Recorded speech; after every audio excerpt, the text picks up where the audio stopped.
Welcome to This Week with Dr. Sudhir Parikh, where Padma Shri recipient Dr. Sudhir Parikh will be sharing his views on some of the issues making news this week in US, India and elsewhere.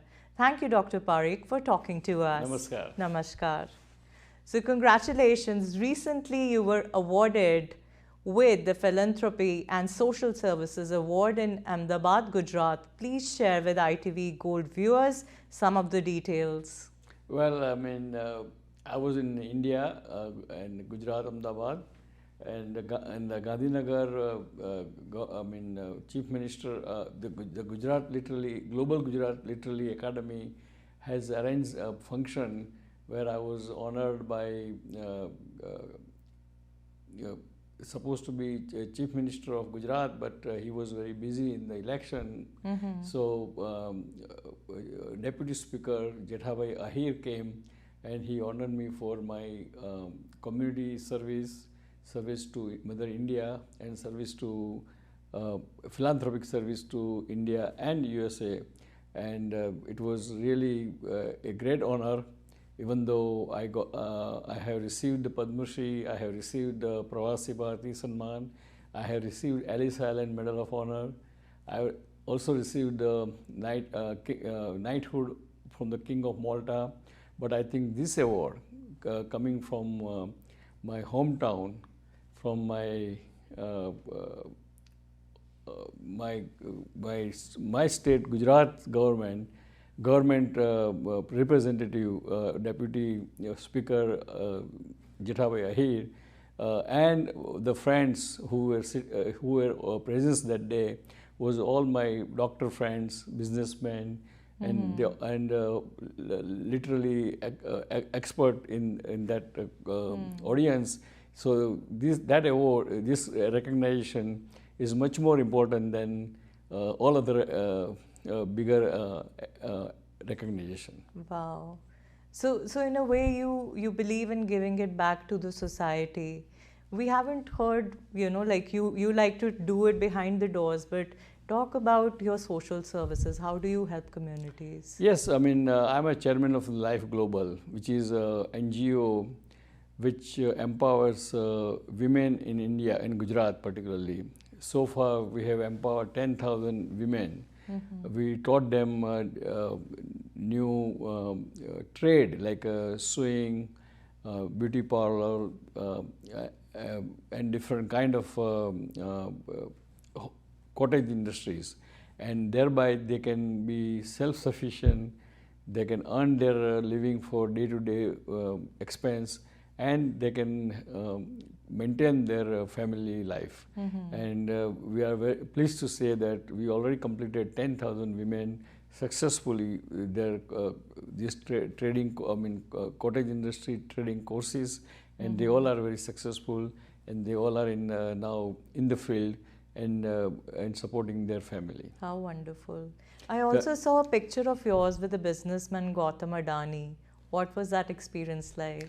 Well, Gautam Adani, you know that he's the 5th richest man in the world right currently. He's the richest industrialist of the Asia, and he's a good friend of mine for a long time. So last Friday when I was there, that was his birthday, 60th birthday, which is a big birthday. And that birthday, Adani Corporation or Foundation announced $7.7 billion charity to in education, healthcare, and so many other initiatives. And so I met him. I congratulated him for this great donation announcement, 7.7 billion, 60,000 crore rupees. Wow. So, and also I wished him happy and healthy 68th birthday, as well as we had a lunch together. We discussed so many current issues affecting India, USA, US-India, and so forth. And so we had a really very memorable meeting. He spent almost 2 hours with us, Wow. So it was a great meeting. Very nice. Yes. Does he have any solution to India's unemployment or poverty? Well, I think government is trying to kind of started. Prime Minister has announced a couple of project in Gujarat only last 2 weeks ago or last week, I think, and that gives a lot of new employment to the youth. And I'm sure he has done not only in the Gujarat, that he did in Himachal Pradesh, he did in Maharashtra. So I think government of India should have that, and plus all the industrialists has a responsibility to create the new manufacturing hub or new IT hub to give the employment to the young Indians. So talking about that, after Article 370 was removed in Kashmir, why haven't we seen any growth and industries or industrialists taking employment to Kashmir? Well, what I understand is that there is a growth, there is a more employment there. There is also more tourism there in the Kashmir. It opened up for tourists too. So I think all those things takes time, but there is always some element of the society can be kind of not happy, and that's a whole different story. But I think Kashmir is getting a lot of our central government aid, money for infrastructure development, and indirectly, once you develop the infrastructure, you are really creating a lot of jobs. Gun violence is increasing in this part of the world, and this year we had more than 350 shootings till now. How can our community help with awareness and prevention of such incidents? Is taking away firearms the solution? Should the right to bear arms, our constitutional right, be taken away? Well, I mean, to take away constitutional right to bear the arm is very difficult to take away, because for that you need 2/3 of majority in Senate and in Congress, which is impossible to get. So it's not practical. So what is the practical approach is that there should be a more control about, or more regulation about who can buy the guns, what age group can buy the guns, what are the requirements to buy the gun, what are the identification of the by the gun. So if I think even now even President Biden, who is usually they are kind of saying very forcefully and aggressively that during his administration he wants to bring those new regulations, stricter regulations. And just now Governor of New York announced that guns should not be allowed in certain places like in movie theaters or in the restaurant, or not even in the Times Square where there is a lot of crowd is getting together. So that should be implemented, and that should be really will make a difference. As good citizens, we will implement, we will go by whatever the government is saying. But what about the bad people? They're not going to listen. That's why again the law and order comes in play.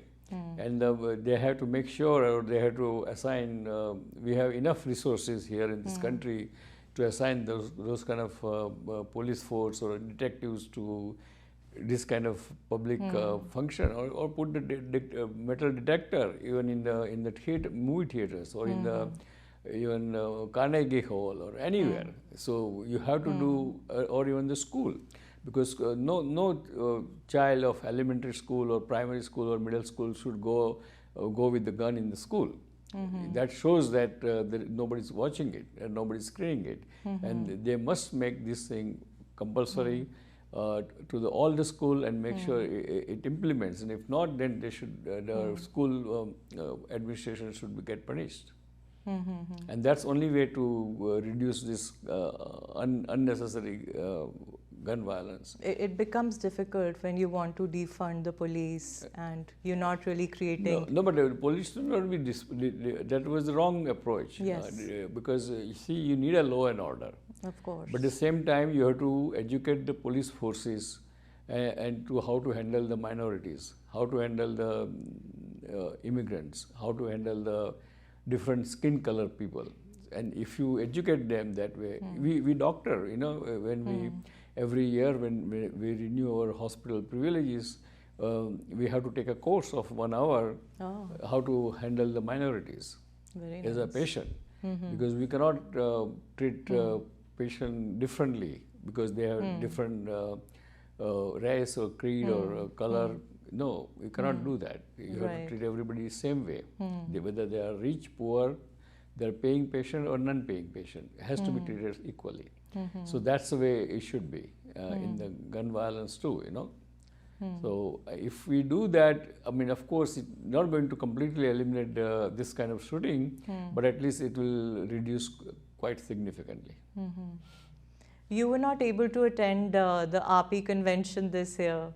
You must have missed it terribly. Yes, I missed it after long. I mean, usually out of 40 RP convention, I must have attended 38. Oh my God! So wow. I'm one of the kind of permanent fixture there. But this time, unfortunately, I had a conflict of the timetable. I was in India, and so I could not attend.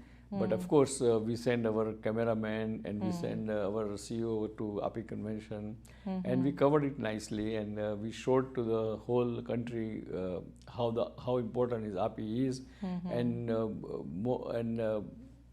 actually. API is doing so many good initiative, philanthropic initiative. Last year, API helped $5 million help to in the COVID situation in India. Wow. So API is doing a lot of work, and I think it's a great platform to bring all the physicians of USA, Indian physicians of USA, in one platform, pull their resources and do good work. All right. Thank you so much for talking to us, Thank you. Dr. Parikh. And I would like to say that now summer is going on. Still, please remember, COVID is still around. So whenever you are indoor, you must wear the mask. And otherwise, you enjoy yourself summer. God bless America. God bless India. God bless Indian Americans. Goodbye. See you next week.